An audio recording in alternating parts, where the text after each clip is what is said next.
সাফ অনূর্ধ্ব-20 নারী চ্যাম্পিয়নশিপের প্রথম ম্যাচে শ্রীলঙ্কাকে ৯-১ গোলে উড়িয়ে দুর্দান্ত সূচনা করেছে বাংলাদেশ নারী দল। ঢাকার কিংস এরেনায় আজকের ম্যাচে প্রথম মিনিট থেকেই আধিপত্য দেখিয়ে একের পর এক গোল করে জয় নিশ্চিত করে মেয়েরা।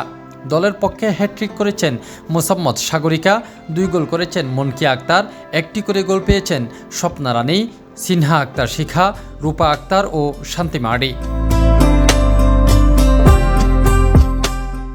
প্রথমার্ধে ৩-০ গোলের লিড নেয় বাংলাদেশ।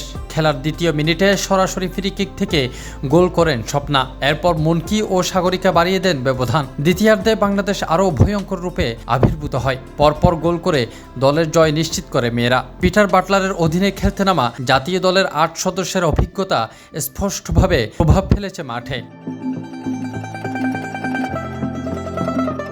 ৯০ মিনিটের পর সান্ত্বনার একটি গোল পায় শ্রীলঙ্কা, কিন্তু ম্যাচের শেষ বাঁশি বাজার আগেই শান্তি মারির গোলে ৯ গোলের জয়ে উচ্ছ্বসিত বাংলাদেশের মেয়েরা। শুরুটা দুর্দান্ত হওয়ায় এবার শিরোপার পথে আত্মবিশ্বাসী এই বাঘিনীরা। Tafim Alamgir, C sports.